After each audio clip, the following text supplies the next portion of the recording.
नमस्कार दोस्तों, स्वागत है आपका एक और नए डिबेट वीडियो पर। देश में बीजेपी का ग्राफ बढ़ने लगा तो कांग्रेस का ग्राफ अपने आप गिरने लगा, और कांग्रेस का ग्राफ गिरने लगा तो दोस्तों देश में जितने भी क्षेत्रीय पार्टियां हैं जिनका अपने अपने राज्य में सरकार है, उनकी ताकत बढ़ने लगी और वो भी बढ़ने लगी। लेकिन उनकी पारिवारिक महत्वाकांक्षा बढ़ी तो उनमें भी टूट हुई और वो बिखरने लगे। तो दोस्तों इसी पर ये डिबेट है। डिबेट में आप देखोगे अमिताभ अग्निहोत्री जी के साथ डिबेट कर रहे हैं रत्नाकर सिंह, कांग्रेस पार्टी के प्रवक्ता। तो दोनों के बीच में डिबेट बड़ी जबरदस्त हुई है। किस तरह अमिताभ अग्निहोत्री जी ने रत्नाकर सिंह के पॉइंट को ध्वस्त करते हुए उनको धूल चटा दी। इस डिबेट में अब यही देखोगे। डिबेट बड़ी शानदार, मजेदार और 6 महीने पुरानी डिबेट है। शायद आपने देखी हो, अगर देखी हो तो बहुत अच्छी बात है, नहीं देखी होगी तो शुरू करते हैं डिबेट वीडियो। Let's start. ना ये भी परेशान हो गए, हम भी परेशान हो गए, करो फिर। इंदिरा जी प्रधानमंत्री थी। एक दिन उनके मन में आया कि कुछ कौतुक होना चाहिए, तो बोले हरियाणा में अपनी सरकार होनी चाहिए। तो भजन लाल जी को मुख्यमंत्री थे, उनको टाइट किया गया। तो भजन लाल जी ने कहा भाई आपको कांग्रेस की सरकार चाहिए ना, मैं ही कांग्रेस हो जाता हूं, साइन बोर्ड ही तो बदलना है। अगली सुबह लोग सो के उठे, वो कांग्रेस की सरकार हो गई प्रदेश में। ऐसी बातें लोग पंजाब के लिए भी कर रहे हैं। मैं नहीं जानता सही गलत कुछ भी, भैया मेरे गले मत पड़ना, लेकिन लोग चर्चा कर रहे हैं तकी साहब क्या कि जैसा हरियाणा में इंदिरा जी के समय में हुआ था ऐसा कहीं पंजाब में ना हो जाए। भगवान जाने क्या हो जाए, कब क्या हो जाए, कुछ पता तो है नहीं। खैर रत्नाकर जी, आपकी पार्टी के एक बड़े नेता महाराष्ट्र के, और मनमोहन सिंह जब प्रधानमंत्री थे तो पहले उनके कार्यकाल में प्रधानमंत्री कार्यालय में राज्य मंत्री रहे पृथ्वीराज चौहान ने आज 2-3 बड़ी बातें कही। उसमें आप लोग जो आरोप लगा रहे हैं उसका जिक्र नहीं है। उन्होंने कहा कि शरद पवार अपना घर नहीं संभाल पाए, शरद पवार अपनी पार्टी नहीं संभाल पाए, बेटी को आगे बढ़ाने के लिए उन्होंने योग्य लोगों को किनारे लगाया, जिसका परिणाम है ये। इसमें भाजपा ने ये गड़बड़ घोटाला किया, ऐसा नहीं बोले वो। रत्नाकर जी देखिए, किसी भी पार्टी को टूटने के बहुत सारे कारण होते हैं, और कारण उसमें जो पृथ्वीराज चौहान साहब ने कहा है वो उसमें से एक कारण वो भी हो सकता है। लेकिन जो मुख्य कारण जो उसमें नजर आया वो यही था अमिताभ जी कि भारतीय जनता पार्टी कहीं ना कहीं जो जोड़ तोड़ की जो राजनीति पूरे देश में फैला रखी है, उसी राजनीति का एक जो है भाई इससे बड़ी अभी तो भाजपा उतनी सीख नहीं पाई जितना आपने कर दिया। रात में सोए भजन लाल दूसरी पार्टी के मुख्यमंत्री और सुबह उठे कांग्रेस के मुख्यमंत्री, इतना तो अभी सीख नहीं पाए भाजपा जितना आप करके छोड़ चुके हो। राजनीति में दूसरे पार्टियों की आपत्ति, मतलब आपकी आपत्ति जो आती है पार्टी में, वो हमारी संपत्ति होती है, ये राजनीति में होता है। लेकिन भारतीय जनता पार्टी ने आज उसको अलग कर दिया है। आपकी आपत्ति हमारी संपत्ति नहीं करके भारतीय जनता पार्टी ने हमारी बढ़ी हुई संपत्ति, मतलब बीजेपी की बढ़ी हुई संपत्ति, वो दूसरी पार्टियों के लिए आपत्ति का एक सबब बन गया है। पहले राजनीतिक पार्टियां टूटती थी अमिताभ जी, लेकिन वो किस कारण से टूटती थी? कोई ना कोई राजनीतिक कारण होता था, कोई ना कोई सामाजिक कारण होता था। आज पार्टियां टूट रही हैं, चाहे एनसीपी का उदाहरण ले लीजिए, चाहे शिवसेना का उदाहरण ले लीजिए। आज पार्टियां मैं रत्नाकर सिंह को एक चीज और याद है, रुक जाओ भाई, अब रुक जाओ। रत्नाकर सिंह को एक बात और याद दिला दूं, इतिहास से सीखेंगे। आपकी पार्टी का सबसे बड़ा चेहरा रहा इंदिरा गांधी। नेहरू जी दूसरी विधा के व्यक्ति थे, उनके समय राजनीति इतनी ये घोरमाटा थी भी नहीं। इंदिरा गांधी बहुत दूसरे किस्म की राजनेता थी। बता देता हूं 2 उदाहरण मैंने, एक तो दे दिया हरियाणा वाला, रातों रात। अभी तो मोदी की भाजपा उतना करिश्मा सीख नहीं पाई कि एक रात में ऐसा कर दे, इनको भी कई महीने लगते हैं अगर करते भी होंगे।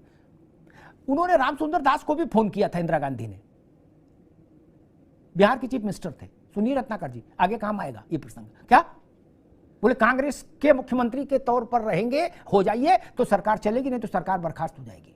उन्होंने कहा सरकार बर्खास्त हो जाए मैं स्वागत करूंगा। क्या आदमी में रीढ़ की हड्डी तो होनी चाहिए। रीढ़ की हड्डी अपनी नहीं, दोष दूसरे को दे रहे, गिर पड़ो तो। जब रीढ़ की हड्डी है ही नहीं तो चलोगे कैसे? भजन लाल में नहीं थी, वो कांग्रेस ही हो गए रात में। रामचंद्र दास में थी, उन्होंने ठेका दिखा दिया इंदिरा गांधी को। तब मैं तो बिल्कुल ज्वलंत उदाहरण सामने रख दिया ना, इससे बड़ा उदाहरण ही नहीं हो सकता। कल को भगवंत मान, एक हाइपोथेटिकल बात कह रहा हूं, बोर्ड लगा ले भाजपा, ये क्या कर लेंगे? मोहम्मद तकी और अरविंद केजरीवाल दोनों लोग बस में बैठ के जाए पंजाब, तो क्या कर लेंगे? उठा गिरफ्तारी और करा देंगे। तकी साहब बोला तो नहीं कह रहा भाई, आप क्या कर लोगे? कुछ नहीं कर सकते। बोले जी विधायक दल ही बदल गया, पार्टी बदल गई, बात खत्म। ऑफिस पर नई पार्टी नाम लिख दिया, जैसे भजन लाल जी ने लिखा था। रत्नाकर जी, विपक्ष के दलों के बीच में जब आपस में ही अविश्वास की इतनी गहरी खाई है कि हर दल दूसरे दल को भाजपा का एजेंट बता रहा है तर्कों के साथ, तो जनता फिर उन पर भरोसा क्यों करे? भाई जब सब दल एक दूसरे को भाजपा का एजेंट बता रहे हो, भाजपा की बी टीम बता रहे हो, तो इसका मतलब आपस में भरोसा नहीं, आप लोगों को लैक ऑफ ट्रस्ट है।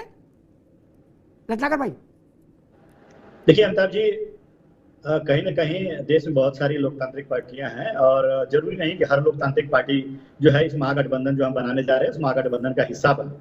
लेकिन ये जरूर कहना चाहते हैं कि जितनी भी पार्टियां हमारे साथ आएंगी, जो 2024 का चुनाव लड़ेंगी और जनता का सहयोग और समर्थन उसके साथ रहेगा।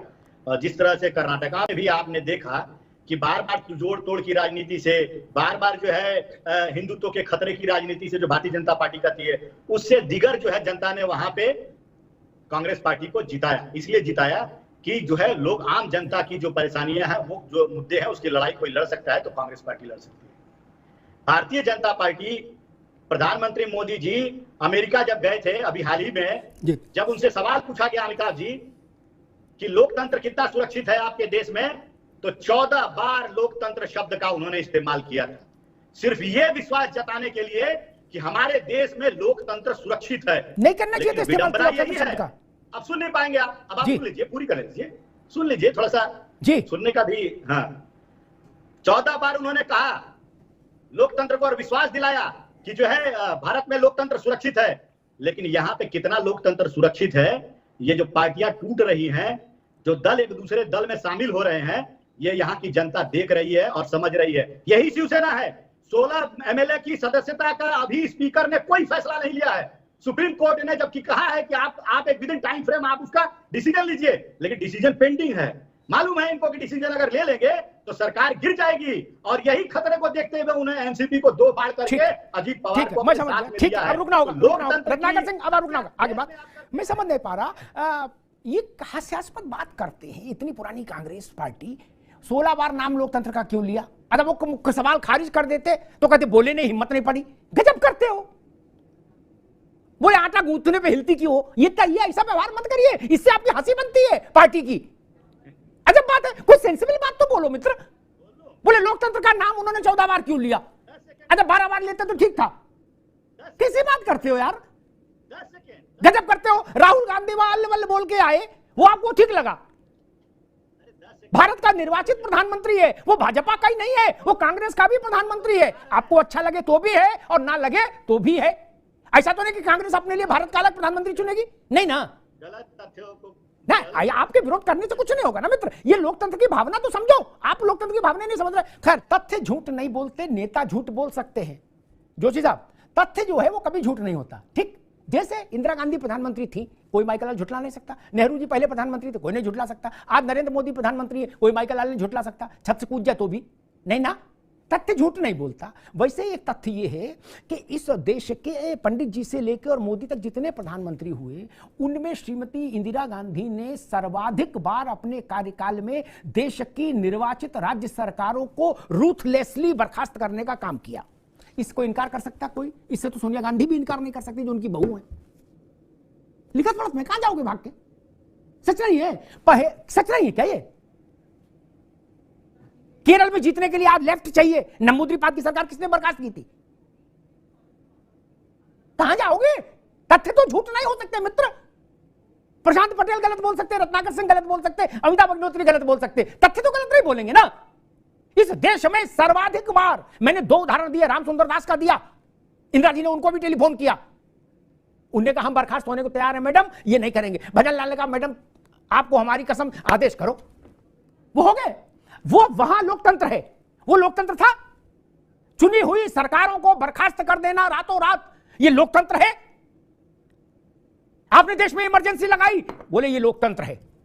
19 महीने लोग मीसा डीआईआर में बंद रहे, बोले लोकतंत्र है।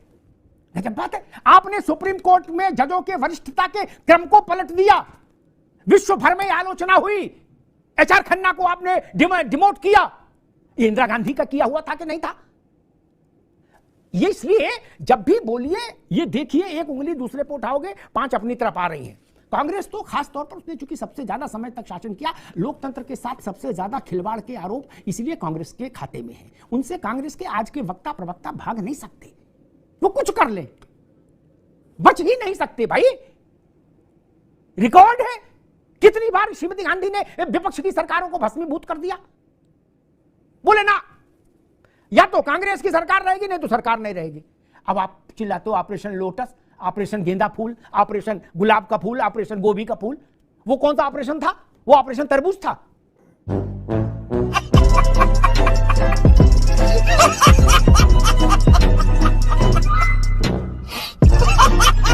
खत्म। तो दोस्तों डिबेट हो गई खत्म, वीडियो हो गई पूरी। उम्मीद करता हूँ दोस्तों ये डिबेट वीडियो आपको पसंद आई होगी। इन क्षेत्रीय दलों में दोस्तों टूट की वजह यही होती है कि महत्वाकांक्षा।